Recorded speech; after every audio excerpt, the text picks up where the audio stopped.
Hey, good morning, guys. Wanted to jump on here, do a quick clip about a product that I just purchased that solved a problem that I was plagued with for years. What's the product? It is the Kagwerks raised and extended slide release, which is this guy. Some guys call it a slide stop, some guys call it a slide release. You know what I'm talking about, this object right here. What does this do compared to the stock slide stop? All right, so you see a traditional Glock 17 style here. This is a Glock 22, but it's got a conversion, so call it what it is. Traditional slide stop right here, right? Very flush fitting, right? Minimalist. Downside of that slide stop is a lot of times when you're running a more modern or higher grip, your hand gets caught on that slide stop and it impedes the function of the gun. What do I mean by that? I'll try to swing around here for the camera. All right, empty magazine inserted in the gun. You fire your last round, ideally, right? Functionally, it should lock back to the rear for you, all right? With a more traditional, or excuse me, more modern grip, right? A lot of guys like to get super high in the frame like that. As you can see, what happens to this, it covers the slide stop. So if you're having any kind of grip tension over here, you're actually impeding the slide stop's ability to do its job well. All right, same thing applies for guys that like to purchase the extended slide stops. The benefit of that is easier to drop the slide when you're in slide lock. The downside of that is it is increasing the issues as far as retaining slide lock. What do I mean by that? So same traditional place that we had on the OEM slide lock and slide release, but with this Vickers Tactical, I think it's Tango Down, whatever combination they did, which I'm not a fan of.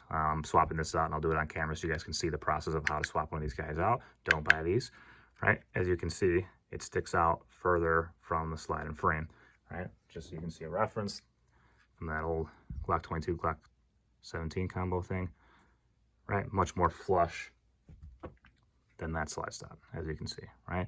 So this is actually going to cause more issues in attaining slide lock because it's putting more material out to where your traditional high grip is going to be.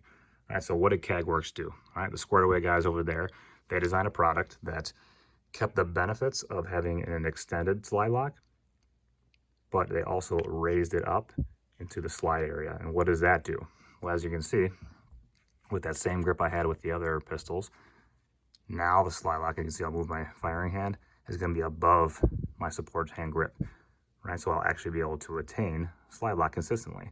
I've tested this thing out, put some T&E in it, and every single time I was doing about 30 to 40 one reload ones, no issue whatsoever. That's coming from a guy who, when I do my traditional one reload ones with my traditional slide stop, I was getting maybe 90% failure as far as getting the slide to lock back on its own. This 100% fixed the issue, no problem. So the price point on this is between $45 to $50 on Kagwerks website. The last time I checked, might be a little bit lower now, but very reasonable for what it solves. Right, I've been plagued with this issue forever as far as not getting slide lock consistently. This product overnight fixed everything. Right? I don't have any issues whatsoever. Some guys are worried about the extended lever being higher up. Is it going to cause any issues when you do tap racks, fixing malfunctions, stuff like that? Haven't ran into that by any means, especially a lot of guys start using front side installations for that, or using the red dot or further back. Either way, when I just did, my man hand over the top, no issue whatsoever in causing, early slide locks, mid-string of fire, or when I'm trying to fix malfunctions, right? No problem whatsoever. So a closer look, just so you guys can see it. You will get a little bit of slide marring, right? Which, again, if this is a working gun, right? Nobody cares about holster wear and that kind of stuff. If it's going to be a safe clean, don't buy the product. All right, it fits pretty flush. And again, just so you can see for grip's sake, sports eye hand comes in and you have plenty of space. All right, so you might be asking yourself, all right, product looks good, but how do I put the thing on? Do I have to go to a gunsmith? Do I have to be an armorer to do this? I really don't want to spend the extra time and money to do that. And good thing is, no problem at all. I'm like the least handy guy outside of guns. My wife can attest to that. And this is super simple, right? You can find 10,000 YouTube videos. There's like a 1 minute and 30 something second clip from Brownells that teaches you how to do this. I'll do it for you just so you can see that Joe Schmo can do it on camera, right? Not very complicated. The only things you're gonna need, right? Whatever gun you're trying to swap the slide stop on, which I'll bring something else out. I'm gonna replace that Vickers slide stop because it's garbage. You'll need either a Glock tool or a 3/32 punch. All right, you can use a 1/16. I know if you're not a handy guy, just use a punch that looks like a Glock tool. Right? Don't use a pen, something that's sturdy. And then Easy thing if you don't have some type of brace for this or mount, I just use either masking tape, duct tape, something with a hole in it to where you can put the pistol on and it gives you some kind of backing in between so you can punch the pin out, right? Stupid simple. And just so we're on the same page, depending on what generation pistol you have, we'll just talk about the Gen 4s and Gen 5s. Gen 4s, you're gonna have a 2-pin design, all right?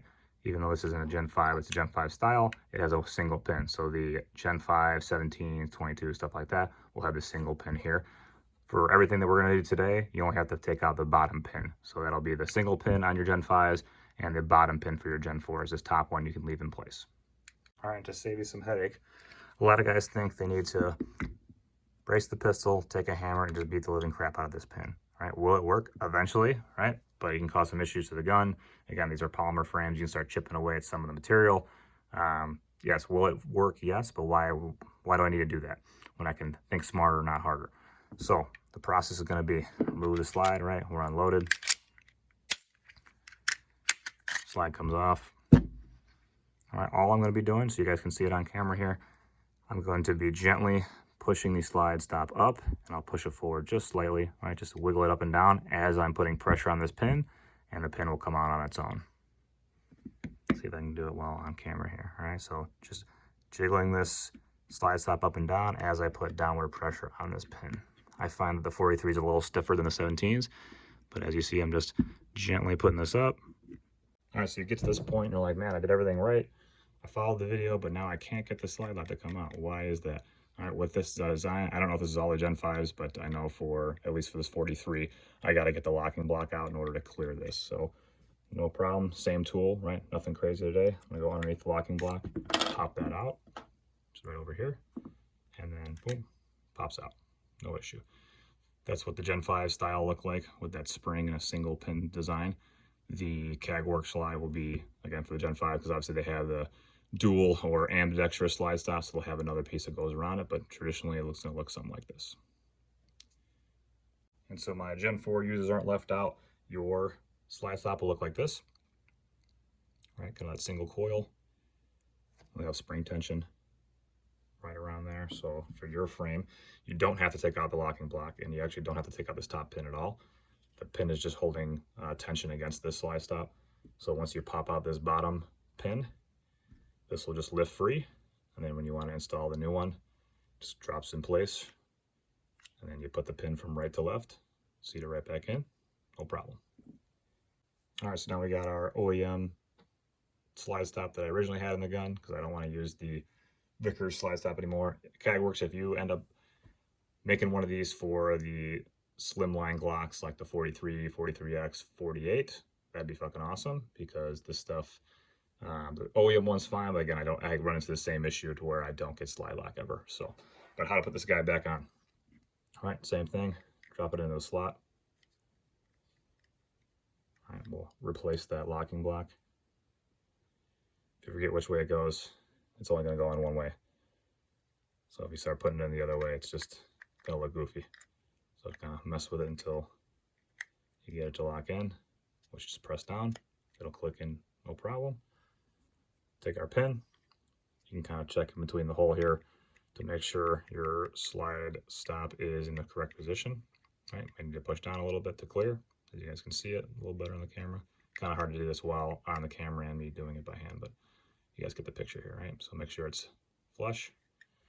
Take your pin. Doesn't matter which side, it's the same pin. Put it in, wait for it to click. And then I usually just like to take that 3/30 seconds punch and just verify that it's seated and it doesn't just pop out either way, right? Last thing you want to do when you're shooting, especially if this is a carry gun, is for your shit to break, all right? We will set this back up.